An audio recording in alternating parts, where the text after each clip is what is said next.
5টায় শেষ করে বলেছিলাম। 55 মিনিট বক্তব্য রাখেন, তারপরে প্রশ্ন হবে। 10টা 10টায় তো হবে, খুব জোর 9টা 55 পর্যন্ত রাখেন। السلام عليكم ورحمة الله وبركاته. إن الحمد لله نحمده ونستعينه ونستغفره ونعوذ بالله من شرور أنفسنا وسيئات أعمالنا.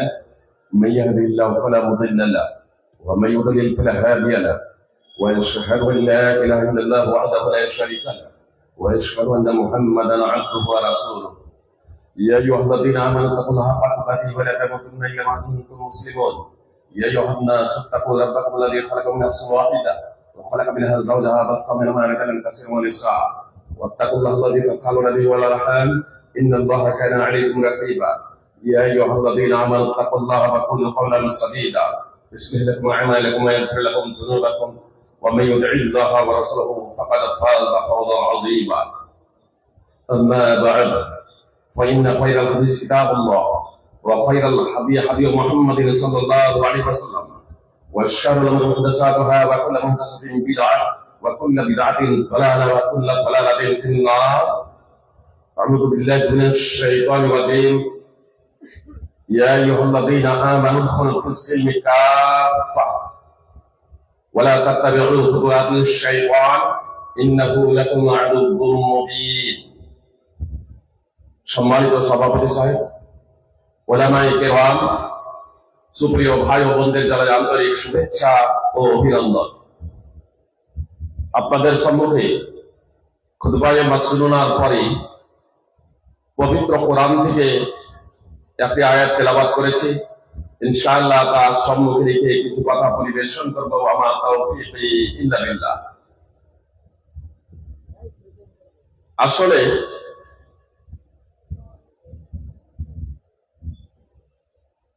আজকে আলোচনা করার পরিকল্পনা নিয়ে উপস্থিত হয়েছিলাম বাড়ি থেকেই। দাওয়াত এবং তাবলীগের গুরুত্ব,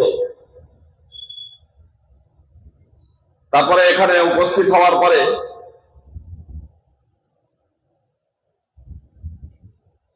এবং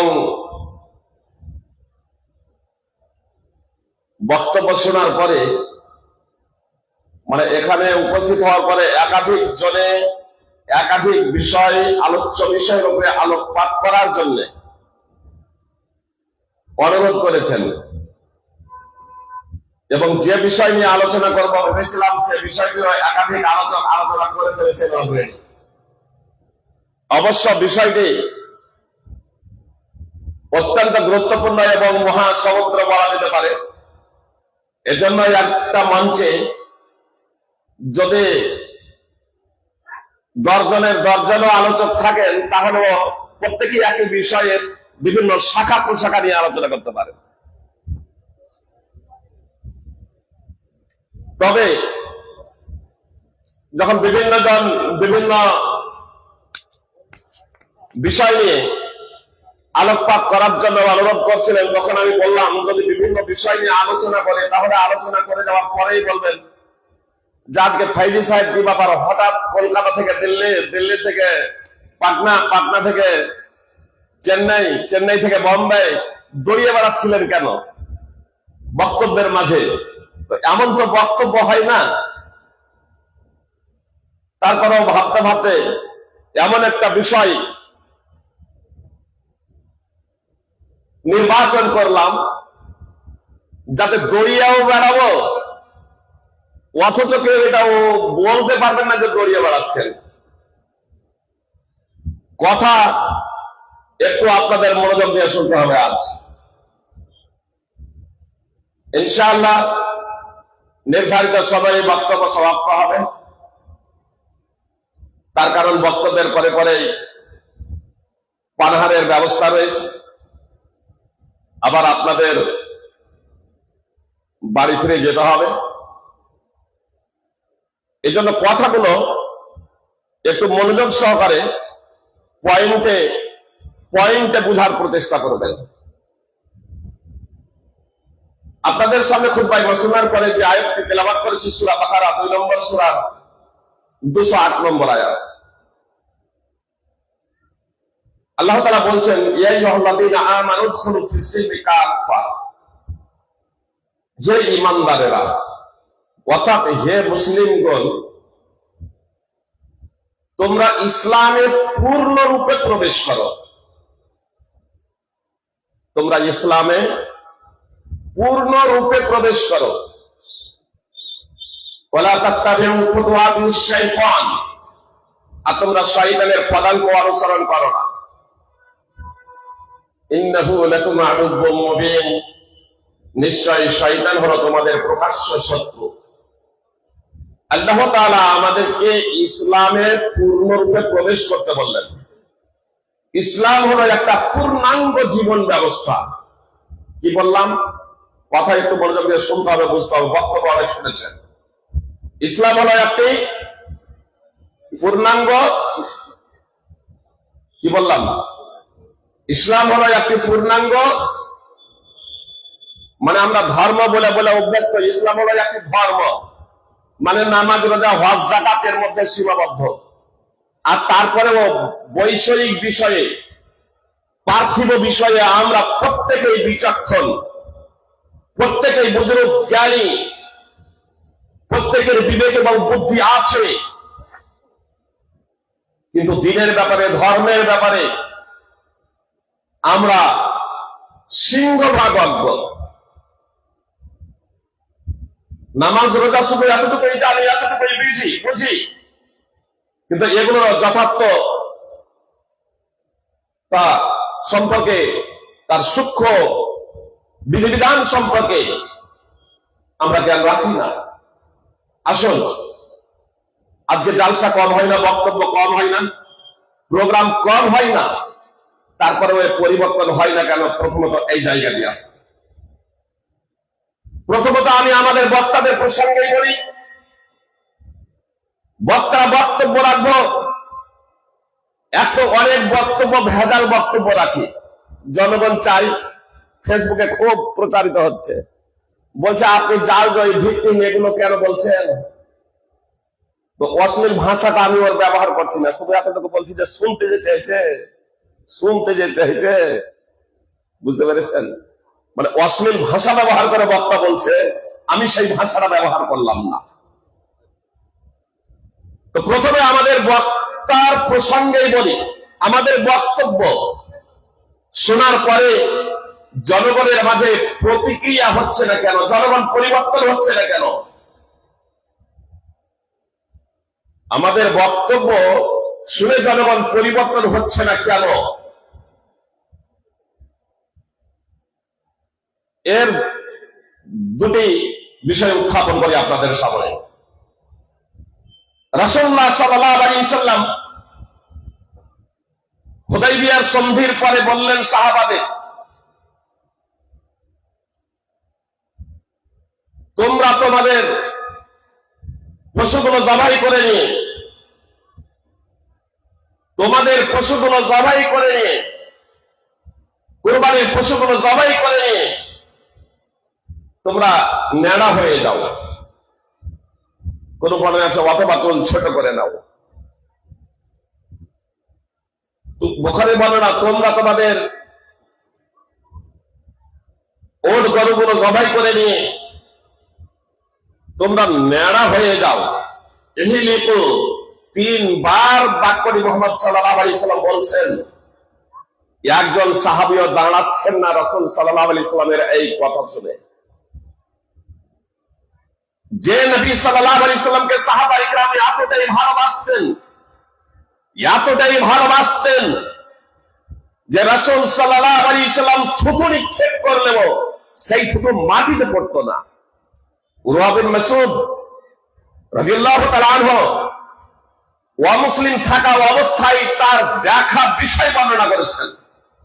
পরবর্তীতে তিনি মুসলমান হয়ে গিয়েছিলেন। যে মুহাম্মদ সাল্লাল্লাহু আলাইহি ওয়াসাল্লামের নির্দেশকে সাহাবায়ে কেরাম রাদিয়াল্লাহু তাআলা আনহুম সদা সর্বদা বাস্তবায়নের প্রতিযোগিতা করতেন। এমনকি থুতু নিক্ষেপ করলে সেই থুতু মাটিতে পড়তো না, সাহাবায়ে কেরাম রাদিয়াল্লাহু তাআলা আনহুমদের কারো হাতে পড়তো। আর সেই থুতুকে দুই হাতে ঘষে নিয়ে নিজেদের মুখে এবং শরীরে মেখে দিতেন। সেই রাসূল সাল্লাল্লাহু আলাইহি সাল্লাম হুদাইবিয়ার সন্ধির পরে সাহাবাদের বলছেন, ইহলিকু, তোমরা মাথা ন্যাড়া করে নাও, মাথা ন্যাড়া করে নাও। তিনবার বলছেন, একজনও দাঁড়াচ্ছেন না। নবী সাল্লাল্লাহু আলাইহি সাল্লাম উম্মে সালমা রাদিয়াল্লাহু তাআলা আনহা নিকটে প্রবেশ করলেন। উম্মে সালমা রাদিয়াল্লাহু তাআলা আনহার তাঁবুতে প্রবেশ করলেন। তাকে বিষয়টি বললেন যে এই ব্যাপার আমি বলছি, আর আজকে কি ব্যাপার, সাহাবায়ে কেরাম কেউ আমার কথা শুনে অগ্রসর হচ্ছে না। উম্মে সালমা রাদিয়াল্লাহু তাআলা আনহা বললেন রাসূল সাল্লাল্লাহু আলাইহি সাল্লামকে, আল্লাহর রাসূল, এটা আপনি চান? আপনার যদি এটাই ইচ্ছে হয় যে উট জবাই করে মাথা ন্যাড়া করে নেবে, তো আপনি বের হন, কাউকে কোনো কথা বলবেন না। আপনার উট আপনি নিজে জবাই করুন, তারপর ফুরকার দিকে, নাপির দিকে আপনি নিজের মাথা কামিয়ে ফেলুন। মুহাম্মদ সাল্লাল্লাহু আলাইহি সাল্লাম বের হলেন, উট জবাই করলেন, আর ফুরকার দিকে মাথা কামাতে শুরু করলেন। সাহাবায়ে কেরাম রাদিয়াল্লাহু তাআলা আনহুম এই দৃশ্য দেখার পরে তারা এমন ভাবে উট জবাই করতে শুরু করলেন এবং মাথা একে অপরের ন্যাড়া করতে শুরু করলেন, যেন তারা একে অপরের উপরে তারা পড়ে যাচ্ছেন, এইরকম অবস্থা হয়ে গেছে। সহিহ বুখারী হাদিস নম্বর 2732। এত দ্বারা কি বোঝা গেল? বক্তাকে বক্তব্য অনুযায়ী আমল করতে হবে, বক্তাকে বক্তব্য অনুযায়ী আমল করতে হবে। একদা রাসূলুল্লাহ সাল্লাল্লাহু আলাইহি সাল্লাম গ্রীষ্মের সফরে ছিলেন, রোজা ছিলেন, সাহাবায়ে কেরাম রোজা ছিলেন। গ্রীষ্মের সময়ে পদাতিক অবস্থায় ছিলেন সাহাবায়ে কেরাম রাদিয়াল্লাহু তাআলা আনহুম। তারা পায়ে হেঁটে চলছিলেন, গ্রীষ্মের সময়ে পায়ে হেঁটে চলছেন রোজা অবস্থায়। কঠিন অবস্থা, কষ্ট বেশি পায়ে হেঁটে চলার জন্য। কিন্তু নবী সাল্লাল্লাহু আলাইহি সাল্লাম খচ্চরের উপরে ছিলেন, গাধা এবং ঘোড়ার সংমিশ্রণে জাতই খচ্চরের উপরে ছিলেন রাসূলুল্লাহ সাল্লাল্লাহু আলাইহি সাল্লাম। সাহাবাদের বললেন, তোমরা পানি পান করে নাও, তোমরা রোজা ভেঙে দাও। একজনও রোজা ভাঙছেন না, ফাবাও, একজনও রোজা ভাঙছেন না। নবী সাল্লাল্লাহু আলাইহি সাল্লাম বলছেন, আমি তোমাদের মত নয়।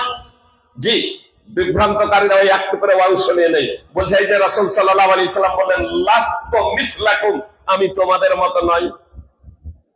তো নবী সাল্লাল্লাহু আলাইহি সাল্লাম আমাদের মত, আরে কোন ক্ষেত্রে আমাদের মত নয়?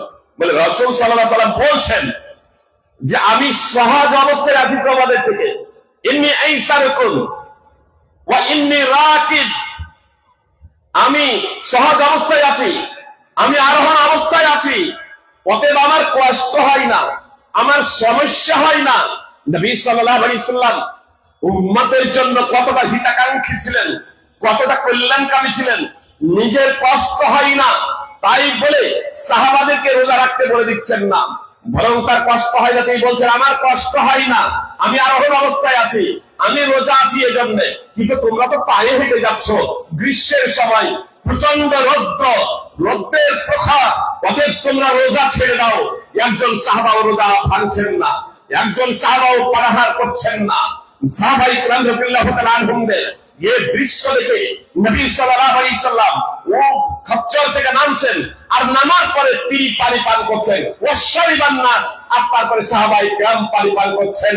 রাসূল সাল্লাল্লাহু আলাইহি সাল্লামের ইচ্ছা ছিল না রোজা ভেঙে দেওয়া, ইচ্ছা ছিল না রোজা ছেড়ে দেওয়া, কিন্তু রাসূল সাল্লাল্লাহু আলাইহি সাল্লামের নির্দেশ যখন দেখলেন যে সাহাবায়ে কেরাম বাস্তবায়ন করছেন না, তখন নিজে রোজা ভেঙে দিলেন। সাহাবায়ে কেরাম ওয়াশরিবান নাস, আর কিছুই বলতে হলো না, তারা রোজা ভেঙে দিলেন। মুসনাদ আহমদ হাদিস নম্বর 11423। এত দ্বারা কি বোঝা গেল? প্রথমত বক্তাকে বক্তব্য অনুযায়ী আমল করতে হবে, তাই না? নবী সাল্লাল্লাহু আলাইহি সাল্লামের মতো শ্রেষ্ঠতম ব্যক্তি, নবী সাল্লাল্লাহু আলাইহি সাল্লামের মতো শ্রেষ্ঠতম ব্যক্তি, তিনিও নির্দেশ দিচ্ছেন, আর তারপরে সাহাবায়ে কেরাম রাদিয়াল্লাহু তাআলা আনহুম বাস্তবায়ন করছেন না। যতক্ষণ না তার নিজে বাস্তবায়ন করছেন।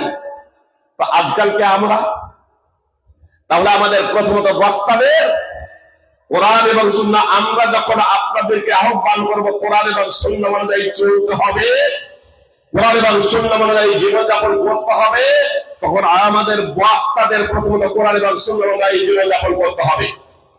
অন্যথায় কি হবে জানেন? সহিহ বুখারী এবং মুসলিমে হাদিস আছে, এই বক্তা জাহান্নামে যাবে। টাইমের স্বল্পতার কারণে পুরো রেফারেন্স দিচ্ছি না, প্রয়োজন হলে পরে আমার কাছে রেফারেন্স চেয়ে নেবেন। নইলে বক্তাকে জাহান্নামে যেতে হবে। মুহাম্মদ সাল্লাল্লাহু আলাইহি ওয়াসাল্লাম দেখেছেন জাহান্নামে। মুহাম্মদ সাল্লাল্লাহু আলাইহি ওয়াসাল্লামকে এই চিত্র অ্যাডভান্স দেখানো হয়েছে যে সৎ কাজের আদেশ করবে কিন্তু নিজে সৎ কাজ করবে না, অসৎ কাজে বাধা প্রদান করবে কিন্তু নিজে অসৎ কাজ করবে। তো এই ধরনের বক্তা যাবে জাহান্নামে, এই ধরনের দায়ী মুবাল্লিগ যাবে জাহান্নামে, এই ধরনের ধর্মীয় পণ্ডিত যাবে জাহান্নামে, নরকে। সুপ্রিয় ভ্রাতৃবৃন্দ, এবার আসুন মাদ্রাসা এবং মসজিদ কমিটি, কথা খুব মনোযোগ দিয়ে শুনবেন। আমি আপনাদের হিতাকাঙ্ক্ষী, আমি আপনাদের হিতাকাঙ্ক্ষী, আমি আমার জন্য যা ভালো চাই আপনাদের জন্য তা চাই।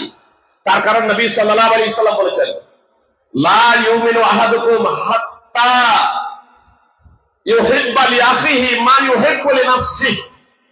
তোমাদের কেউ ততক্ষণ ঈমানদার হতে পারে না, তোমাদের কেউ ততক্ষণ মুমিন মুসলমান হতে পারে না, যতক্ষণ না সে নিজের ভাইয়ের জন্য তাই পছন্দ করবে যা নিজের জন্য পছন্দ করে। কোন বর্ণনা আছে ওয়ালি জারিহি, যতক্ষণ না তার প্রতিবেশীর জন্য তাই পছন্দ করবে যা নিজের জন্য পছন্দ করে। তো আপনারা হচ্ছেন আমার দ্বীনি ভাই। আমি যেমন বক্তব্য দিয়ে কোরআন এবং সুন্নাহর কথা বলে কোরআন এবং সুন্নাহ অনুযায়ী না চললে নরকে যেতে হবে, এ কথা বললাম। আপনাদের ভালোবাসি বলে এবার বলছি, কথা খুব মনোযোগ দিয়ে শুনুন। মাদ্রাসার কমিটি হন, মসজিদের কমিটি হন, যে কোনো নেতৃবৃন্দ হন, যে কোনো দায়িত্বশীল ব্যক্তি হন, কথা খুব মনোযোগ সহকারে শুনবেন। সুপ্রিয় ভ্রাতৃবৃন্দ ও ভগিনীগণ, আমরা কিন্তু প্রত্যেকেই দায়িত্বশীল এক একটা পর্যায়ে। নবী সাল্লাল্লাহু আলাইহি ওয়াসাল্লাম বলেছেন, আলা কুল্লুকুম রাইন ওয়া কুল্লুকুম মাসউলুন আন রাইয়াতিহি।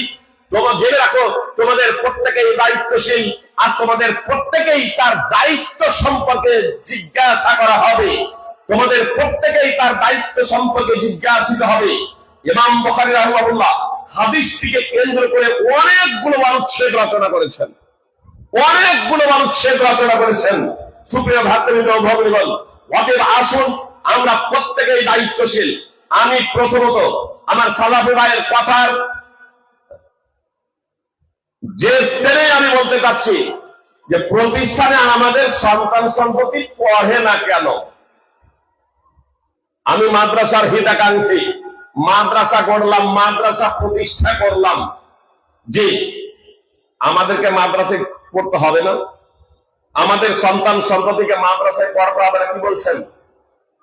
যে আজকে মাদ্রাসায় একেবারে দরিদ্র, মাদ্রাসার কমিটি কিন্তু বড় লোকগুলো আছে, মসজিদের কমিটি কিন্তু বড় লোক, বেশিরভাগ জায়গায় মাদ্রাসার কমিটি বড় লোক, মসজিদের কমিটি বড় লোক, বেশিরভাগ জায়গায় প্রভাবশালী। তাহলে বড় লোক কিংবা প্রভাবশালী মাদ্রাসা এবং মসজিদের কমিটি অধিকাংশ জায়গাতেই তারা তাদের ছেলেদের মাদ্রাসায় পড়তে দেন না, তারা তাদের সন্তান সন্ততিকে মসজিদ নিয়ে যান না নামাজের জন্য।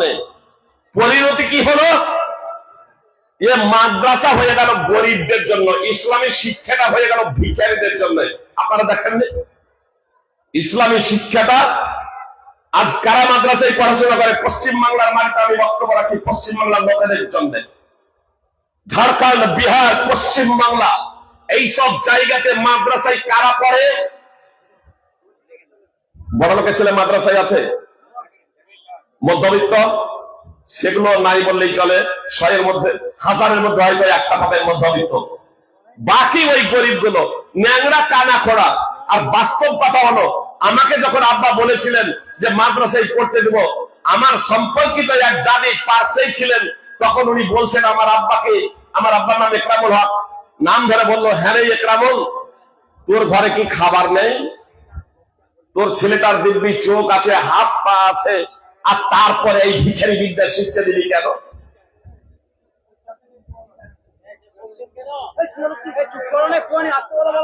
তার কারণ সমাজে একটা ধারণা জন্মে আছে ইসলামী শিক্ষা মূলত ভিখারি শিক্ষা। সুপ্রিয় ভ্রাতৃবৃন্দ, এই জন্য বলছে ভিখারি বিদ্যা শিখতে দিবি। ভিখারি বিদ্যা তো তারাই শিখবে যাদের ঘরে খাবার নেই। আমি আমাদের পশ্চিমবাংলা, ঝাড়খণ্ড, বিহারের চিত্র তুলে ধরলাম।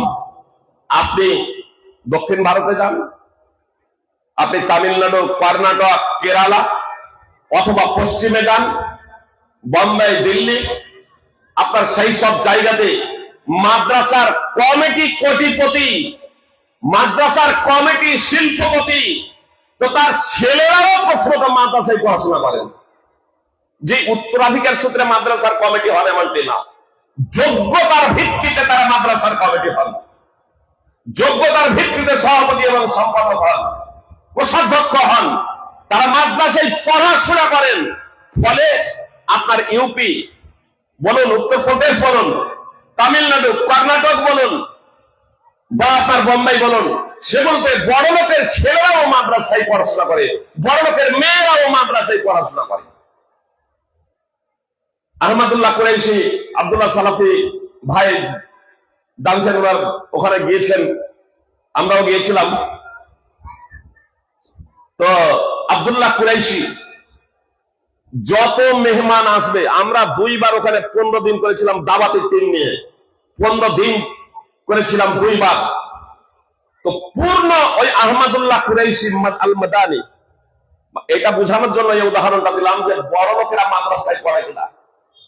তিনি একটা মাদ্রাসায় শিক্ষকতাও করেন, আর তিনি কত বড় লোক যে 15 দিন করে যে আমরা ছিলাম, পূর্ণ তার বাড়ি থেকে বিরিয়ানি, পূর্ণ তার বাড়ি থেকে, শুধু আমাদের জন্য না, মসজিদের ইমামকে, মসজিদের ইমাম আলাদা 5 ওয়াক্ত নামাজের জন্য ইমাম, উনি শুধু জুমার খুতবা দেন, উনি মসজিদের ইমামকে বলে রেখেছেন, যিনি মুয়াজ্জিন আছেন তাকে বলে রেখেছেন, আমাদের এই মসজিদে যত অতিথি আসবে, আমি বাড়িতে থাকি অথবা না থাকি, আমি বাড়িতে থাকি অথবা না থাকি, একটু বাড়িতে সংবাদ দিয়ে দেবে, সকাল দুপুর সন্ধ্যার যে কোনো টাইমের জন্য সদা সর্বদা একজন মৌলানার বাড়ি থেকে খাবার আসছে।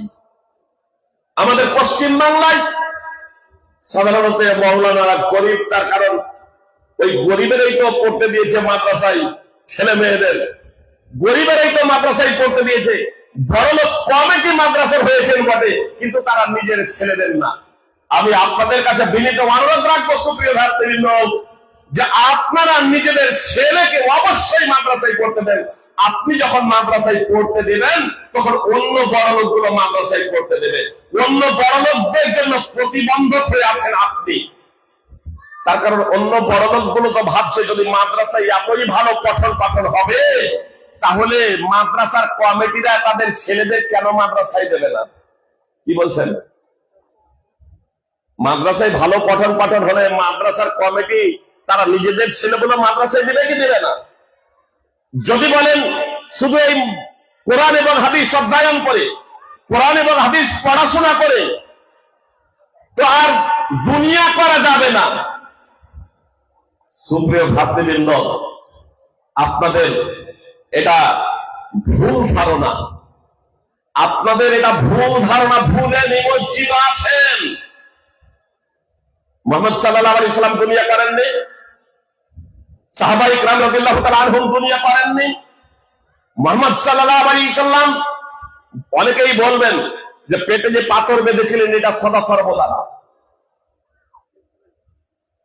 সপ্তাহ মাস যে চুলা জ্বলেনি, উনান জ্বলেনি, যেটা আমার মতো পশ্চিম বাংলা বা ভারতবর্ষে না, তাদের তো খাদ্যই সাধারণভাবে ছিল খেজুর, পনির, কিশমিশ, শুকনো খাবার। জি, তো শুকনো খাবারের জন্য উনান জ্বালানোর প্রয়োজন নেই, চুলা জ্বালানোর প্রয়োজন নেই। সহিহ বুখারীতে হাদিস আছে, মুহাম্মদ সাল্লাল্লাহু আলাইহি সাল্লাম এক বছরের খাদ্য সঞ্চয় করে রাখতেন পরিবারের জন্য, এক বছরের। তো মুহাম্মদ সাল্লাল্লাহু আলাইহি সাল্লাম এক বছরের খাদ্য সঞ্চয় করে রাখছেন পরিবারের জন্য। যদি খাদ্য না থাকবে, খাবার না থাকবে, তাহলে সব সময়ের জন্য না। এমনকি নবী সাল্লাল্লাহু আলাইহি সাল্লাম বলেছিলেন যে দুনিয়া এবং আখিরাতে মুমিনদের সবথেকে নিকটবর্তী হচ্ছে আমি। অতএব কোন মুসলমান যদি মারা যায় আর সম্পদ রেখে মারা যায়, তাহলে সম্পদ হবে তার উত্তরাধিকারদের, ওয়ারিসদের। কিন্তু যদি ঋণ রেখে মারা যায়, তাহলে আমার কাছে এসো তোমরা, আমি তার ঋণ পরিশোধ করে দেব। সম্পদ ছিল না মানে। মুহাম্মদ সাল্লাল্লাহু আলাইহি সাল্লাম কত বড় ছিলেন। সহিহ বুখারী হাদিস, সুপ্রিয় ভাই বোন, নবী আউলা বিল মুমিনিনা মিন আনফুসিহিম, সূরা আহজাব 33 নম্বর সূরার 6 নম্বরে আয়াতের ভাষ্য তাফসীর ইবনে কাসির বা তাফসীর জাকারিয়া বা তাফসীর হাসানুল বায়ান বা তাফসীর ফাতুল কাদির বা যে কোনো আপনারা তাফসীর উঠিয়ে দেখবেন, বিশুদ্ধ হাদিস দ্বারা এটা প্রমাণিত। তাহলে মুহাম্মদ সাল্লাল্লাহু আলাইহি সাল্লাম যে একবারে যে গরীব ছিলেন সদা সর্বদাই এমনটি না, সাহাবায়ে কেরাম যে গরীব ছিলেন সদা সর্বদাই এমনটি না। তারা দেশ শাসন করেছেন, তারা রাষ্ট্র ক্ষমতা পেয়েছেন। আজকে আমরা মুহাম্মদ সাল্লাল্লাহু আলাইহি সাল্লামের পদ্ধতি ছেড়ে দিয়ে রাষ্ট্র ক্ষমতার জন্য পাগল হয়ে গিয়েছি, নেতা মন্ত্রী হওয়ার জন্য উদ্ভ্রান্তের মতো আমরা ছুটাছুটি করছি। পরিণতি আমরা হাতে নাতে পাচ্ছি। সুপ্রিয় ভাতৃবৃন্দ, ভগিনী বল, অতএব আসুন বিষয়টা বুঝার প্রচেষ্টা করি। নবী সাল্লাল্লাহু আলাইহি সাল্লাম বলেছেন, মা মিন আবদিন ইস্তারআহু আল্লাহু রাইয়াতান ফালাম ইয়াহুতহাম মিন বিল নাসিহা ফালাম ইয়াহুতা বিন নাসিহা ইল্লা লাম ইয়াজিদ রায়হাতাল জান্নাহ। নবী সাল্লাল্লাহু আলাইহি সাল্লাম বলছেন,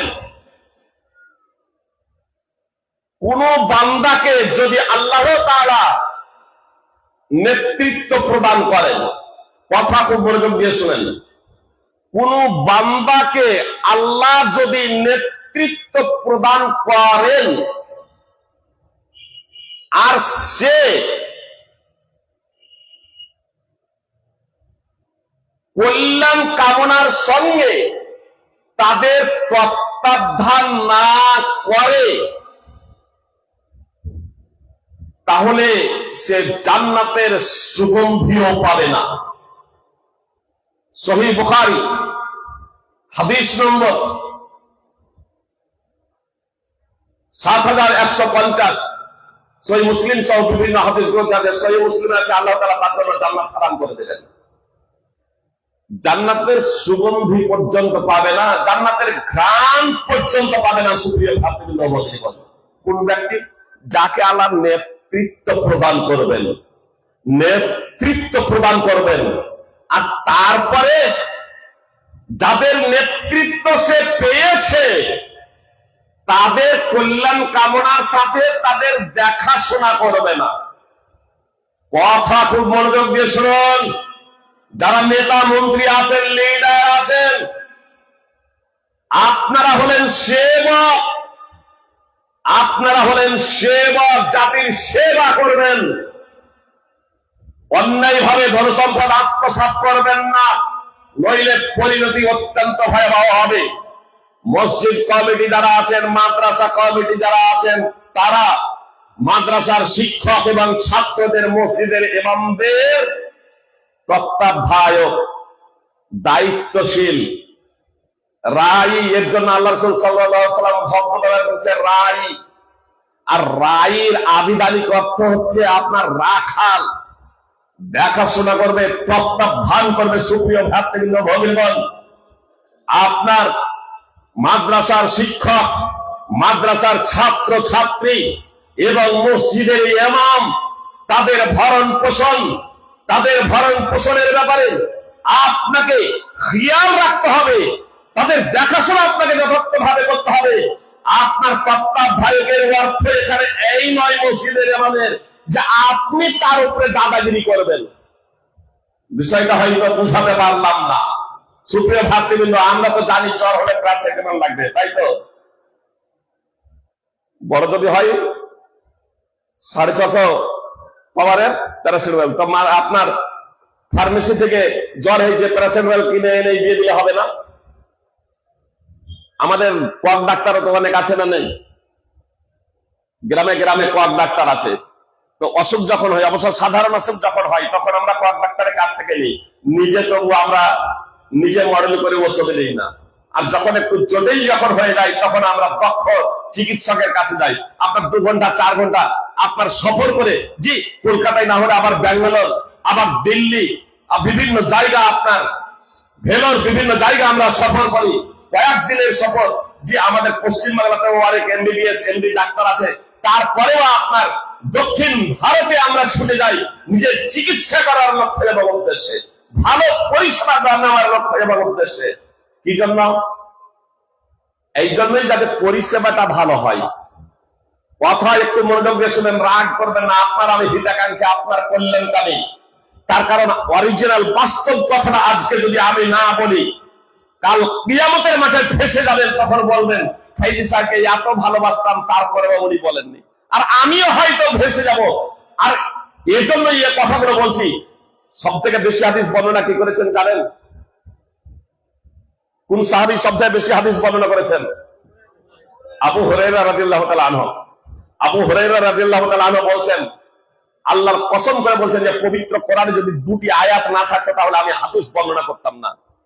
কোন বলবেন যে মাহাদ্দাস্ত, কোন বলবেন মাহাদ্দাস্ত, আমি তোমাদের কাছে হাদিস বর্ণনা করতাম না পবিত্র কোরআনে যদি 2টি আয়াত না থাকতো।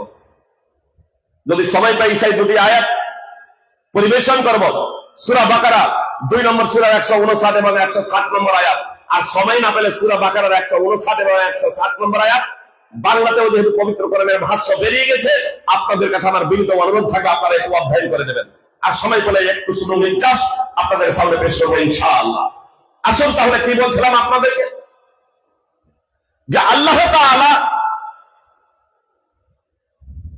কোন ব্যক্তিকে নেতৃত্ব প্রদান করলে, নেতৃত্ব দিলে, সেই ব্যক্তি যদি তার অধীনস্থদের কল্যাণ কামনার সঙ্গে তত্ত্বাবধান না করে, তাহলে রাসূল সাল্লাল্লাহু আলাইহি ওয়াসাল্লাম বলছেন যে সে ব্যক্তি জান্নাতের সুগন্ধি পাবে না। আর কোন বর্ণনায় আছে আল্লাহ তাআলা তার জন্য জান্নাতকে হারাম করে দেবেন, জান্নাতকে হারাম করে দেবেন। অতএব জান্নাতের সুগন্ধি যদি পেতে হয়, জান্নাতে যদি যেতে হয়, তাহলে আমাদের যে ভুল ত্রুটিগুলো আছে, সেই ভুল ত্রুটিগুলো শুধরে নিতে হবে, সংশোধন করে নিতে হবে। আর এটাই আমার আলোচ্য বিষয়ের সাথে সামঞ্জস্যতা হয়েছে। আল্লাহ তাআলা বলেন, ইয়া আইয়ুহাল্লাযীনা আমানু দুখুলু ফিস-সিলমি কাফা, হে ঈমানদারেরা তোমরা পূর্ণরূপে ইসলামে প্রবেশ করো। তো বিষয়টা কি হলো? মসজিদের ইমামের তত্ত্বাবধান কিভাবে করবেন, তার খেয়াল কিভাবে করবেন?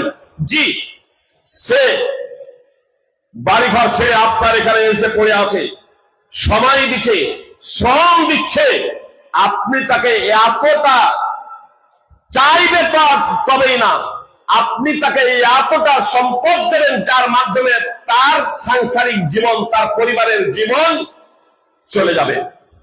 1 2, ইমামকে আপনি নির্দেশ দেবেন না যে আমাদের মন মতো কোরআন এবং হাদিস বর্ণনা করুন। আপনি কোরআন এবং হাদিসের কি বুঝেন? আপনি যদি যোগ্য আলেম হন, তারপরেও আপনি বলতে পারেন না যে আমি যা বলবো তাই বলবেন।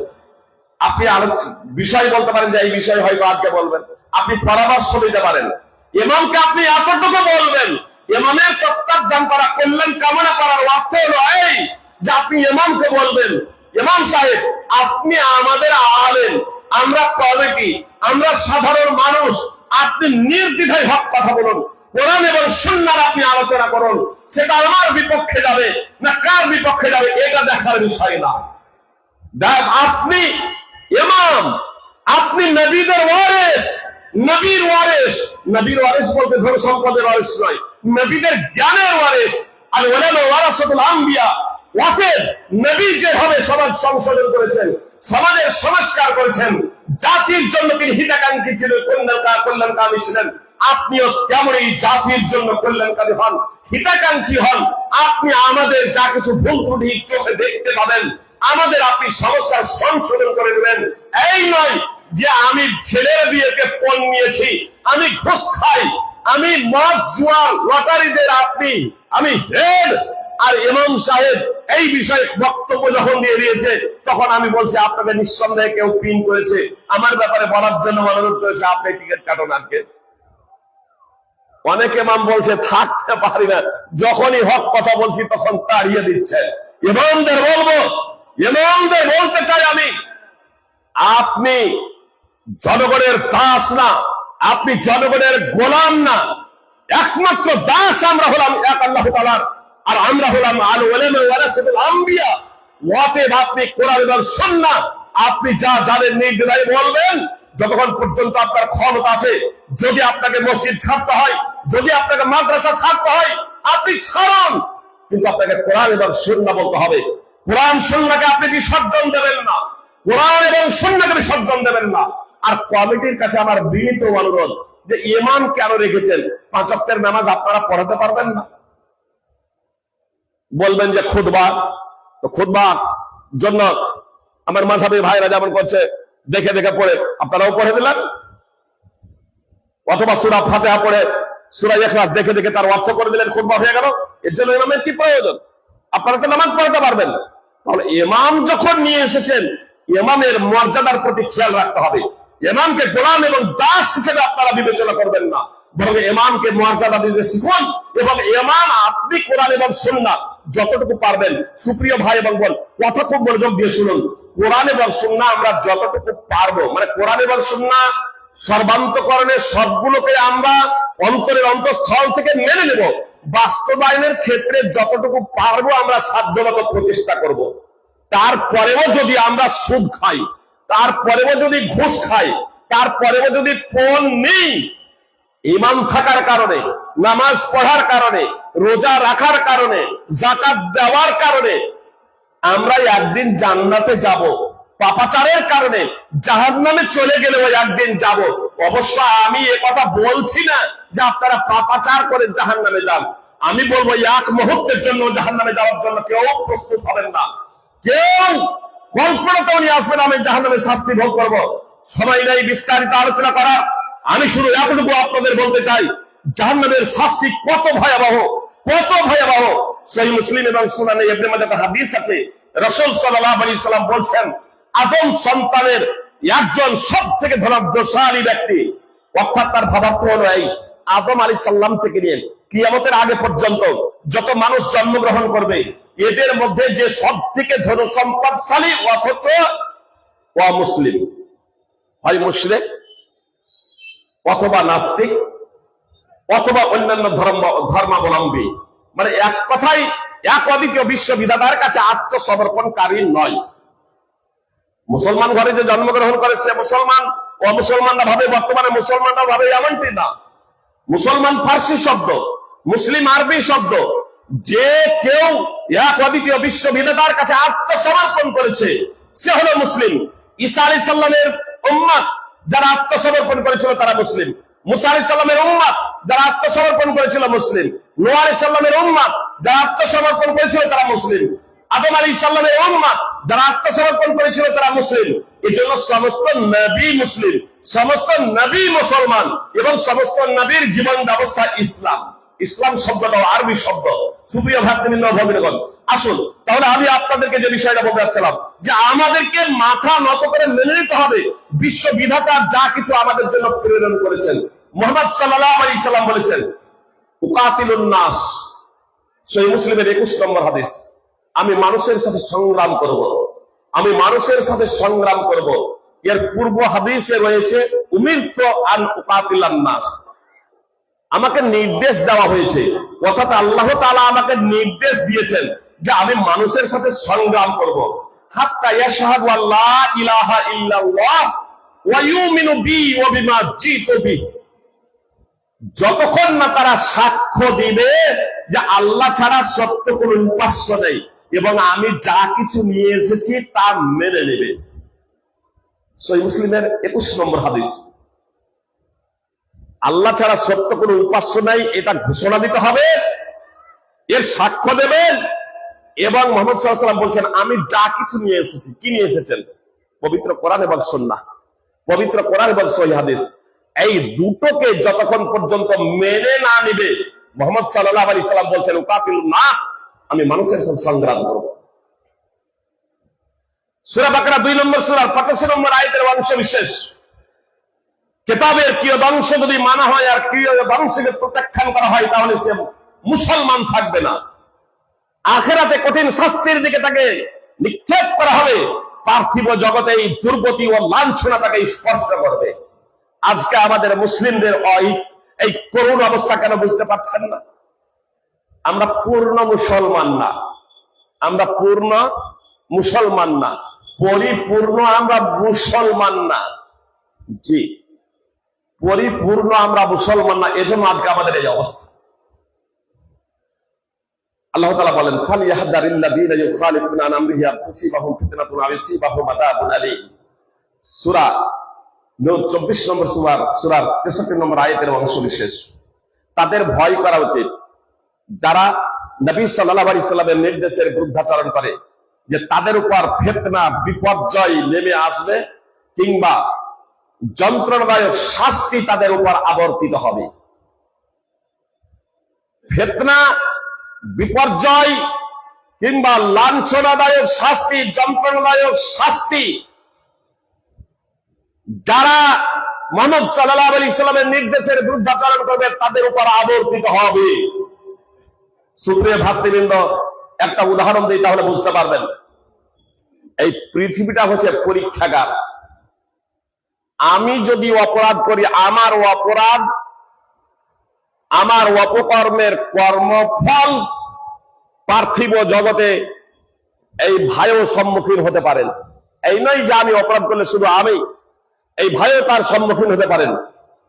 ইনি অপকর্ম না করার পরেও অবশ্য মৃত্যুর পরে ওয়ালা তাজিরু ওয়াজিরাতুন বিজরা উখরা, একে অপরের পাপের বোঝা কেউ বহন করবে না। কিন্তু এই পার্থিব জগতে আপনার সার্বিকভাবে মানুষ পরীক্ষার সম্মুখীন হতে পারে। এর একটা উদাহরণ দিই তাহলে আপনাদের বুঝতে সুবিধা হবে। উহুদের যুদ্ধে রাসূল সাল্লাল্লাহু আলাইহি সাল্লাম জুবাইর বিন আব্দুল্লাহকে রাসূল সাল্লাল্লাহু আলাইহি সাল্লাম 50 জন সাহাবীকে উহুদ পাহাড়ের চূড়ায় দাঁড় করিয়ে দিয়েছিলেন এই বার্তা দিয়ে যে যদি দেখো আমাদেরকে পাখিতে ছো মেরে নিয়ে যাচ্ছে, যদি দেখো আমাদেরকে পাখিতে ছো মেরে নিয়ে যাচ্ছে, তাহলেও তোমরা আমাদের সঙ্গ দেবে না। আর কোন বর্ণনায় আছে যদি দেখো আমাদেরকে নিহত করা হচ্ছে, হত্যা করা হচ্ছে, তাহলেও আমাদের সঙ্গ দেবে না যতক্ষণ না দ্বিতীয় বার্তা যাবে। আর যদি আমরা শত্রুদের পর্যদস্ত করি, আমরা বিজয়ী হই, শত্রুরা পরাজিত হয়, তাদের ছেড়ে যাওয়া সম্পদ আমরা সংগ্রহ করি, তাহলেও দ্বিতীয় বার্তা না যাওয়া পর্যন্ত স্থান ত্যাগ করবে না। মানে জয় পরাজয় উভয় অবস্থাতে তোমরা উহুদ পাহাড়ের চূড়াতেই থাকবে। এই বার্তা দিয়ে আব্দুল্লাহ বিন জুবাইর কে আমির বানিয়ে, নেতা বানিয়ে 50 জন তীরন্দাজকে পাহাড়ের চূড়ায় অবস্থান করালেন রাসূল সাল্লাল্লাহু আলাইহি সাল্লাম। উহুদ যুদ্ধের প্রারম্ভেই ইসলামের জয় জয়কার। মুশরিকরা যুদ্ধের ময়দান ছেড়ে পালাচ্ছে, মুসলিমরা গনিমতের মাল সংগ্রহ করছেন। পাহাড়ের চূড়ায় যারা ছিলেন তারা বলছেন, আর কিসের অপেক্ষা, আমরাও যাই, আমাদের সঙ্গীদের সাথে গনিমতের মাল সংগ্রহ করি। আব্দুল্লাহ বিন জুবাইর ওই টিমের যিনি নেতা ছিলেন, আমির ছিলেন, তিনি স্মরণ করিয়ে দিলেন রাসূল সাল্লাল্লাহু আলাইহি সাল্লামের মুখনিসৃত বাণী, আনাসিতুম মা ক্বালা লাকুম রাসূলুল্লাহ সাল্লাল্লাহু আলাইহি সাল্লাম। তোমরা কি ভুলে গিয়েছো রাসূল সাল্লাল্লাহু আলাইহি সাল্লাম কি বলেছিলেন?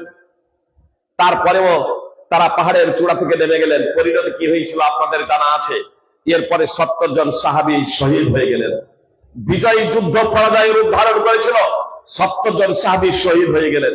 শুধু তাই নয়, যার বিন্দু মাত্র ত্রুটি বিচ্যুতি ছিল না এই যুদ্ধে, মুহাম্মদ সাল্লাল্লাহু আলাইহি সাল্লাম, তারও পবিত্র দাঁত ভেঙে গিয়েছিল, তিনিও আহত হয়েছিলেন। সহিহ বুখারী হাদিস নম্বর 3039 এবং 4043। আবু দাউদ, মুসলিম, আহমদ বিভিন্ন হাদিস গ্রন্থে হাদিস রয়েছে। সূরা আলে ইমরান 3 নম্বর সূরার 139 নম্বর আয়াত তাফসীর সহ দ্রষ্টব্য। এত দ্বারা কি বোঝা গেল? যে আমি যদি অপকর্ম করি, আমার অপকর্মের প্রতিফল পার্থিব জগতের দুনিয়াতে ইনিও সম্মুখীন হতে পারেন। এর অর্থ এই নয় যে অপরাধ করেছে বলে এটা ঘটছে। আজকে আমরা অনেক জায়গায় দেখছি না, যখন কারো উপরে জুলম নির্যাতন চলে আসে, কেউ বলে আব্দুল্লাহ সালাফি যে জেলে গিয়েছিলেন নিঃসন্দেহে পাপ করেছে। আরে আপনার পাপের কারণেও তো জেলে যেতে পারে, কি আমার পাপের কারণেও তো যেতে পারে। এজন্য আমরা বিচার করবো না, আমি নিজেকে মূল্যায়ন করার প্রচেষ্টা করবো। প্রত্যেকেই সুপ্রিয় ভাতৃবৃন্দ, ভগিনী, আসুন আমরা একে অপরের দায়িত্বটা যথার্থভাবে বুঝে নিই, প্রত্যেকেই পরিপূর্ণরূপে ইসলামে প্রবেশ করি।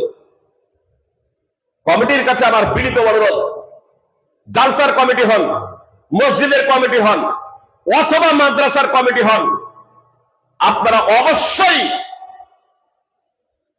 তাদেরকে বলবেন যে আমরা সাধারণ মানুষ, আপনারা কোরআন এবং সুন্নাহ বলুন, কোরআন এবং সুন্নাহ বলুন। আর আলেমদেরকে বলবো, ইমামদেরকে বলবো, বক্তা আমরা আমাদের নিজেদেরকেও, যে আমরা যে কথাগুলো বলবো সাধ্যমতো সেই কথাগুলো আগে নিজেই বাস্তবায়ন করব। সাধ্যমতো নিজেই সেই কথাগুলো বাস্তবায়ন করব। যে আমার দুটো ছেলে, দুনিয়াও আমাদের শিখতে হবে, আমাদের ডাক্তার হতে হবে, মাস্টার হতে হবে, আইপিএস হতে হবে, জজ হতে হবে, মন্ত্রী হতে হবে, রাষ্ট্রপতি হবে, সব হতে হবে। কিন্তু আগে মুসলিম হবেন, তবেই তো। কি বলছেন? আপনি যদি মুসলিম যদি না হন, যদি আপনার ঈমান যদি না থাকে, তাহলে নরকে, তাহলে জাহান্নামে। তাহলে আপনারা আইপিএস হয়ে, রাষ্ট্রপতি হয়ে আপনার পৃথিবীর সম্পদ হস্তগত করে আপনার লাভটা কি? যদি আপনি যদি ঈমানদার যদি না হতে পারেন, সুপ্রিয় ভাতৃবৃন্দ, আপনি যদি জাহান্নাম থেকে বাঁচতে যদি না পারেন, আপনি যদি নরক থেকে বাঁচতে না পারেন, আসলে আমরা দুনিয়াটাকে যত বুঝেছি, ঈমানকে ততটা বুঝিনি, ইসলামকে ততটা বুঝিনি, যে কারণে আমরা দুনিয়াকে প্রাধান্য দিতে শিখেছি। আর পবিত্র কোরআন আল্লাহ তাআলা স্পষ্ট ভাবে বলছেন, যারা দুনিয়াকে প্রাধান্য দেবেন তারা নরকে যাবে, তারা জাহান্নামে যাবে। অথচ আমরা আজ দুনিয়াকে প্রাধান্য দিচ্ছি। আব্দুল্লাহ বিন হিশাম রাদিয়াল্লাহু তাআলা আনহু বলছেন, একদা আমরা রাসূল সাল্লাল্লাহু আলাইহি ওয়াসাল্লামের সাথে ছিলাম, একদা আমরা রাসূল সাল্লাল্লাহু আলাইহি ওয়াসাল্লামের সাথে ছিলাম। নবী সাল্লাল্লাহু আলাইহি ওয়াসাল্লাম উমর ফারুক রাদিয়াল্লাহু তাআলা আনহুর হাত ধরে হাঁটছিলেন। রাসূল সাল্লাল্লাহু আলাইহি ওয়াসাল্লামকে উমর ফারুক রাদিয়াল্লাহু তাআলা আনহু বললেন, আল্লাহ রাসূল, আমি আপনাকে সবচাইতে বেশি ভালোবাসি, তবে আমার নাফস থেকে নয়। কি বলছেন? আল্লাহ রাসূল, আমি আপনাকে সব থেকে বেশি ভালোবাসি, তবে আমার এই সত্তা থেকে বেশি না, আমার এই জান থেকে, জীবন থেকে বেশি না। তখন আল্লাহ রাসূল সাল্লাল্লাহু আলাইহি সাল্লাম বললেন, ওমর, আল্লাহর কসম করে বলছি, তুমি যতক্ষণ না তোমার নিজের জীবন থেকেও আমাকে বেশি ভালোবাসবে, ততক্ষণ তুমি ঈমানদার হতে পারবে না। মানে প্রকৃত ঈমানদার, পূর্ণ ঈমানদার হতে পারবে না যতক্ষণ না তুমি তোমার নিজের থেকেও আমাকে বেশি ভালোবাসবে। তখন উমর রাদিয়াল্লাহু তাআলা আনহু বললেন, আল্লাহ রাসূল সাল্লাল্লাহু আলাইহি সাল্লাম, আল্লাহর কসম করে বলছি, আপনি এখন আমার নিজের জীবন থেকেও অধিক প্রিয়। তখন আল্লাহ রাসূল সাল্লাল্লাহু আলাইহি সাল্লাম বললেন, আল আন ইয়া উমর, হে উমর, এতক্ষণে তুমি পূর্ণাঙ্গ মুমিন হয়েছো। সহিহ বুখারী হাদিস নম্বর 6632। আল্লাহ তাআলা বলছেন, কুল ইন কানা আবাউকুম ওয়া আবনাউকুম ওয়া ইখওয়ানুকুম ওয়া আযওয়াজুকুম ওয়া আশীরাতুকুম ওয়া আমওয়ালুন ইক্তারাফতুহা ওয়া তিজারাতুন তাখশাউনা কাসাদাহা ওয়া মাসাকিন তারদাউনাহা আহাব্বা ইলাইকুম মিনাল্লাহি ওয়া রাসূলিহি ওয়া জিহাদিন ফি সাবিলি ফাতারাব্বাসু হাত্তা ইয়াতি আল্লাহু বিআমরি ওয়াল্লাহু লা ইয়াহদিল কওমাল ফাসিকিন। আল্লাহ তাআলা বলছেন, বলো তোমাদের পিতা, তোমাদের সন্তান, তোমাদের স্ত্রী, তোমাদের গোত্র, তোমাদের সে সম্পদ যা তোমরা অর্জন করেছো, আর সে ব্যবসা যার মন্দা হওয়ার আশঙ্কা তোমরা করছো, এবং সে বাসস্থান যা তোমরা পছন্দ করছো, যদি তোমাদের কাছে অধিক প্রিয় হয় আল্লাহ, তার রাসূল এবং তার পথে সংগ্রাম করার চেয়ে, তবে তোমরা অপেক্ষা করো আল্লাহ তাআলা তার নির্দেশ নিয়ে আসা পর্যন্ত। আর আল্লাহ ফাসিক সম্প্রদায়কে হেদায়েত করেন না। সূরা তাওবা 9 নম্বর সূরা 24 নম্বর আয়াত। জি, আপনি চায়ের দোকান করেছেন, ভাবছেন আপনার রিস্ক কম হবে, আয় কম হবে যদি বিড়ি সিগারেট জর্দা খৈনি না রাখেন। আপনি আল্লাহ এবং তার রাসূল সাল্লাল্লাহু আলাইহি সাল্লাম এবং আল্লাহর পথে সংগ্রাম করা থেকে আপনি ব্যবসাকে বেশি ভালোবাসলেন না? যে আল্লাহ এবং তার রাসূল সাল্লাল্লাহু আলাইহি সাল্লামকে সব থেকে বেশি ভালোবাসার তাৎপর্য কি? সুপ্রিয় ভাই এবং বোন, প্লাকার্ডে লিখলাম, একটা প্লাকার্ডে লিখলাম আই লাভ মুহাম্মদ। উত্তরপ্রদেশে আই লাভ মুহাম্মদ প্লাকার্ডে লেখার জন্য হলো না, এফআইআর হলো না, এর জন্য অনেক ঝামেলা হলো, কারফিউ পর্যন্ত জারি হয়েছিল। স্লোগান, এটা আলাদা প্রসঙ্গ, যে লক্ষ লক্ষ অমুসলমান সাধু সন্ন্যাসী থেকে নিয়ে শিখ, সনাতন ধর্মী, ইহুদি, খ্রিস্টান, নাস্তিক বিভিন্ন জনই স্লোগান দিতে শুরু করলো আই লাভ মুহাম্মদ, আমি মুহাম্মদ সাল্লাল্লাহু আলাইহি সাল্লামকে ভালোবাসি। কিন্তু এ ভালোবাসাতে লাভ হবে কিছু? প্লাকার্ডে লিখলেই ভালোবাসা শুধু প্রকাশ পায়? ভালোবাসার অর্থ কি সুপ্রিয় ভাই এবং বোন? ভালোবাসার অর্থ হলো মুহাম্মদ সাল্লাল্লাহু আলাইহি সাল্লামের আনুগত্য করা, মুহাম্মদ সাল্লাল্লাহু আলাইহি সাল্লামের আনুগত্য করা, মুহাম্মদ সাল্লাল্লাহু আলাইহি সাল্লামকে আইডিয়াল হিসেবে গ্রহণ করা, মুহাম্মদ সাল্লাল্লাহু আলাইহি সাল্লামের অনুসরণ করা, মুহাম্মদ সাল্লাল্লাহু আলাইহি সাল্লামের পথে চলা, মুহাম্মদ সাল্লাল্লাহু আলাইহি সাল্লামের নির্দেশকে মান্য করা। আর এ যদি না হয়, একটা বিষয় বলি তাহলে আপনাদের বুঝতে সুবিধা হবে। হুদায়বিয়ার সন্ধির সময়,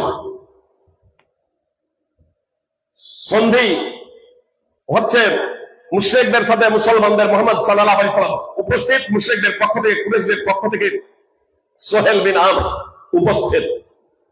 পত্রনামা লেখা হচ্ছে, পত্রনামা লিখবেন এবং লেখা হচ্ছে। মুহাম্মদ সাল্লাল্লাহু আলাইহি সাল্লাম বললেন, লেখো বিসমিল্লাহির রহমানির রহিম। তখন সোহেল বিন আমর বলছে, না, রহমান কে আমরা জানি না। আজকে মুসলমান তাওহীদ বুঝে না। বিসমিল্লাহির রহমানির রহিম আল্লাহর গুণবাচক নাম, রহমান এবং রহিম। গুণবাচক নাম তো নামের পাশেই হবে, তাই না? ব্যক্তির সাথেই হবে, সত্তার সাথেই হবে। তো আল্লাহর পাশে রহমান এবং রহিম আছে। তো সোহেল বিন আমর তারাও আল্লাহ আল্লাহ বলতো। সে বলছে যে রহমানকে চিনি না, জানি না, তো বিসমিল্লাহির রহমানির রহিম এটা লেখা যাবে না, এটা লেখা যাবে না। লিখতে হবে আগে যা লিখতেন, বিসমিকা আল্লাহুম্মা, হি আল্লাহ তোমার নামে আরম্ভ করতেছি। আর বিসমিল্লাহির রহমানির রহিমের অর্থ দয়াময়, কৃপাময় আল্লাহর নামে আরম্ভ করছি। ব্যাপারটা একই, এখানে গুণবাচক শব্দ যোগ করা হয়েছিল, এখানে সাধারণভাবে আল্লাহর নামে আরম্ভ করা হচ্ছে। পত্রের শুরুতে লেখা হচ্ছে, সোহেল বিন আমর মুশরিক বলছে লেখা বিসমিকা আল্লাহুম্মা। মুসলমানরা বলছেন না, বিসমিল্লাহির রহমানির রহিম লিখবো। মুহাম্মদ সাল্লাল্লাহু আলাইহি সাল্লাম বললেন, ঠিক আছে, এটা মিটিয়ে দাও, লেখো বিসমিকা আল্লাহুম্মা। বিসমিকা আল্লাহুম্মা লেখা হলো।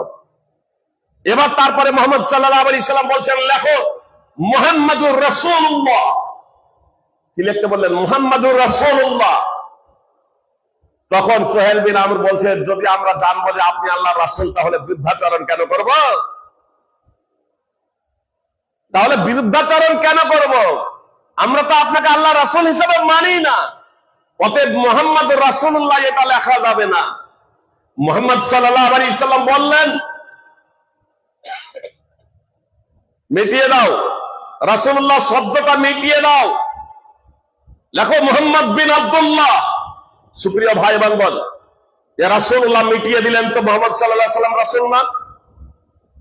মুহাম্মদ সাল্লাল্লাহু আলাইহি সাল্লাম বলছেন, আল্লাহর কসম করে বলছে, আল্লাহ তুমি জানো আমি তোমার রাসূল, আমি তোমার রাসূল। আরে প্লাকার্ডে বা কাগজে রাসূলুল্লাহ লিখলেই রাসূলুল্লাহ হবেন? যে প্লাকার্ডে লিখলেই শুধু সেটা হবেন তো এমনটা না। বললেন লেখো মোহাম্মদ বিন আব্দুল্লাহ। মোহাম্মদ বিন আব্দুল্লাহ লিখলেন। মোহাম্মদ বিন আব্দুল্লাহ লেখা হলো। সুপ্রিয় ভাতৃবৃন্দ বন্ধুগণ, সহিহ বুখারী হাদিস নম্বর 2732, মুসনাদ আহমদ 18910। মুহাম্মদ সাল্লাল্লাহু আলাইহি সাল্লাম এমন বিষয়কে মেনে নিলেন যেখানে ধর্মের বিন্দু মাত্র শিরকের সাথে সংমিশ্রণ থাকবে না। ধর্মকে বিসর্জন দিতে হবে না। এখানে ধর্মকে বিসর্জন দেওয়া হয় নাই। লিখলেও কাগজে রাসূলুল্লাহ মুহাম্মদ সাল্লাল্লাহু আলাইহি ওয়াসাল্লাম, মুহাম্মদ রাসূলুল্লাহ, মুহাম্মদ সাল্লাল্লাহু আলাইহি ওয়াসাল্লাম লিখলেও ওটা আল্লাহর রাসূল মুহাম্মদ সাল্লাল্লাহু আলাইহি ওয়াসাল্লাম, আর না লিখলেও মুহাম্মদ সাল্লাল্লাহু আলাইহি ওয়াসাল্লাম আল্লাহ তাআলার রাসূল। সন্ধি যেখানে হচ্ছে শান্তি শৃঙ্খলার জন্য, শান্তি প্রতিষ্ঠার জন্য, সেখানে যদি লিখতে যদি সমস্যা হয় মুশরিকদের, লেখার কারণে যদি মুশরিকদের সমস্যা হয়, তাহলে প্রয়োজন নেই, প্রয়োজন নেই। আই লাভ মোহাম্মদ প্লাকার্ড লেখার প্রয়োজন নেই। আপনি কতটুকু মোহাম্মদ সাল্লাল্লাহু আলাইহি সাল্লামকে ভালোবাসেন, আপনার জীবন দর্শন বলবে আপনি ভালোবাসেন। আপনি পাক্কা বেনামাজি, আপনি শিরকে জর্জরিত, আপনি বেদাতে জর্জরিত, আর আপনি বলছেন আমি মোহাম্মদ সাল্লাল্লাহু আলাইহি সাল্লামকে ভালোবাসি। মিলাদুন নবী, আরে মিলাদুন নবী মোহাম্মদ সাল্লাল্লাহু আলাইহি সাল্লাম জন্মেছেন, এটা সৌভাগ্য সকলের জন্যই, কিন্তু মোহাম্মদ সাল্লাল্লাহু আলাইহি সাল্লাম তার জন্মকে তারিখের সাথে সম্পৃক্ত করেন নাই। এজন্য কোন তারিখে জন্মগ্রহণ করেছেন এই নিয়ে অদ্যাবধি মতামত এবং মতভেদ রয়েছে। যে অদ্যাবধি মতানৈক্য এবং মতভেদ রয়েছে যে মুহাম্মদ সাল্লাল্লাহু আলাইহি সাল্লাম কোন তারিখে জন্মগ্রহণ করেছেন, ঐতিহাসিকরা ঐক্যমত পোষণ করতে পারেন নাই। আর এজন্যই যে আপনার কোরআন এবং হাদিসে তার তারিখ উল্লেখ নেই। সাহাবায়ে কিরাম রাদিয়াল্লাহু তাআলা আনহুম এটা মানাননি। মিলাদুন নবী মুহাম্মদ সাল্লাল্লাহু আলাইহি সাল্লাম তার জন্মকে কিসের সাথে সম্পৃক্ত করেছে জানেন? বারের সাথে, সোমবারের সাথে। সহিহ মুসলিমের হাদিস, রাসূল সাল্লাল্লাহু আলাইহি সাল্লামকে সোমবারে রোজা রাখা প্রসঙ্গে জিজ্ঞেস করলে বলা হয়, তিনি বললেন এই সোমবারে আমি জন্মগ্রহণ করেছি, সোমবার হচ্ছে আমার জন্ম। তো নবী সাল্লাল্লাহু আলাইহি সাল্লাম তার জন্মটাকে বারের সাথে সম্পৃক্ত করেছেন। আপনি ইচ্ছা করলে বারের সাথে প্রতি সোমবার রোজা রাখতে পারেন, মাতম না, মিলাদ না, আপনি রোজা রাখুন যেমন রাসূল সাল্লাল্লাহু আলাইহি সাল্লাম রোজা রেখেছেন। তাই যতটা শেখ বলার জন্য বলেছিলেন 1 মিনিট অতিক্রান্ত হয়ে গেছে, আমি বুঝতে পারিনি। আমি আপনাদের বলেছিলাম সময় পেলে আবু হুরায়রা 2টি আয়াতের কারণে হাদিস বর্ণনা করেছেন, অন্যথায় বর্ণনা করতেন না, অন্যথায় বর্ণনা করতেন না। সেই 2টি আয়াত হচ্ছে আপনার সূরা বাকারার 159 এবং 160 নম্বর আয়াত। যেহেতু কিছু প্রশ্ন উত্তর আছে, এজন্য আমি ব্যাখ্যা এবং বিশ্লেষণে যাচ্ছি না। আপনাদের কাছে আবার বিনীত অনুরোধ যে আপনারা সে আয়াত দুটি একটু দেখে নেবেন, ব্যাখ্যা বিশ্লেষণটা একটু দেখে নেবেন। আমি শুধু সাধারণভাবে এতটুকু বলি, আল্লাহ তাআলা বলেন নিশ্চয় যারা, ভাবার্থটুকু বলছি, নিশ্চয় যারা গোপন করে সুস্পষ্ট নিদর্শন সমূহ ও হিদায়াত যা আমি অবতীর্ণ করেছি। আল্লাহ বলছেন নিশ্চয় যারা গোপন করে সুস্পষ্ট নিদর্শন সমূহ হিদায়াত যা আমি নাজিল করেছি কিতাবে মানুষের জন্য, তা সুস্পষ্ট ভাবে বর্ণনা করার পর তাদেরকে আল্লাহ লানত করেন এবং লানত কারিগণও তাদেরকে লানত করেন। পবিত্র কোরআনে আল্লাহ, এটা মূলত ইহুদিদের প্রসঙ্গে আল্লাহ তাআলা কথাটা উল্লেখ করেছিলেন, এটা চরমতম ধমক। তো শুধু ইহুদিদের জন্যই এটা নয়, বরং সেই আচরণ যারা করবে তারাই এর অন্তর্ভুক্ত হবে, যে আল্লাহর লানত এবং লানতকারীদের লানত তাদের উপরে। ইহুদিরা যেমন বিধিবিধান গোপন করেছিল, আমরা মুসলিমরা গোপন করছি না, করি না? যে ইসলাম কার জন্যে, ইসলাম কার জন্যে বলুন? ইসলাম ধর্মটা কাদের জন্য? কি বলছেন? ইসলাম ধর্মটা সমস্ত মানুষের জন্য। এটা আমরা অমুসলিমরা জানে, অমুসলিমদেরকে জানিয়েছি, অমুসলিমদের জানে এটা মুসলমানদের ধর্ম। তাহলে দুই দিক থেকে মুসলিমদের কাছে আমরা ইসলামের বার্তাটা পৌঁছাইনি, ইসলামকে আমরা ফলো করিনি, ইসলামে আমরা পরিপূর্ণরূপে প্রবেশ হইনি। ইসলামে পরিপূর্ণরূপে প্রবেশ না হওয়ার ফলে ইসলামের আসল চিত্রটা আমাদের আদর্শের দ্বারা মুসলিমরা জানতে পারে না, আর তারপরে তাদের কাছে আমরা প্রচার পাবলিসিটি করে না, এই কারণেও তারা ইসলাম সম্পর্কে আজ অনভিজ্ঞ। তো আমাদের দুটো কাজ করতে হবে, মুসলিমদের সংস্কারের সাথে সাথে মুসলিমদের কাছে ইসলামের বার্তা পৌঁছে দিতে হবে, তাওহীদের বার্তা পৌঁছে দিতে হবে। আজকে মুসলিমদের উপরে জুলম নির্যাতনের অন্যতম কারণ হলো ইসলাম ধর্মকে কুক্ষিগত করা। মুসলিমরা নিজেদের জন্য সীমাবদ্ধ করে দিয়েছে, যে কারণে আল্লাহ তাআলার আজকে গজবের সম্মুখীন হতে হচ্ছে মুসলমানদের। আল্লাহ তাআলার গজব থেকে যদি পরিত্রাণ পেতে হয়, তাহলে আমাদের দুটো পন্থায় কাজ করতে হবে, মুসলিমদের সংস্কার সংশোধনের কাছে সাথে সাথে মুসলিমদের কাছে ইসলামের বার্তা, ইসলামের দাওয়াত পৌঁছে দিতে হবে। আর এর জন্য মাদ্রাসার আলেম, মসজিদের ইমাম, মাদ্রাসা কমিটি, মসজিদ কমিটি, শিল্পপতি, ব্যবসায়ী, ডাক্তার, যে যে পর্যায়ে আছেন, আপনি দাওয়াতের কাজ করতে পারছেন না, আপনার কাছে সম্পদ আছে, এই সম্পদ আপনি দাওয়াতের জন্য খরচ করুন। আপনার কাছে টাকা আছে, টাকা আপনি এই পথে খরচ করুন। আপনার বিবেক বুদ্ধি আছে, আপনি পরামর্শ দিন। আপনার জ্ঞান আছে, আপনি লোকের কাছে পৌঁছতে পারছেন না, আপনি এই জ্ঞান শিক্ষা দিন, পরামর্শ দিন। আপনার শক্তি আছে, পাওয়ার আছে, আপনি পার্শ্বে দাঁড়ান, যে আপনি হক কথা বলুন, আপনি বলতে পারছেন না, শক্তি আছে, পার্শ্বে দাঁড়ান হক কথা বলার জন্য।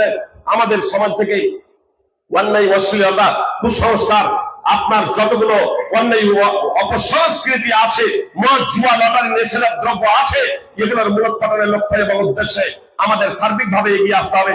আল্লাহ তাআলা আমাদের সকলকে পবিত্র কোরআন এবং সুন্নাহ বাস্তবায়নের তৌফিক দান করেন। আমিন।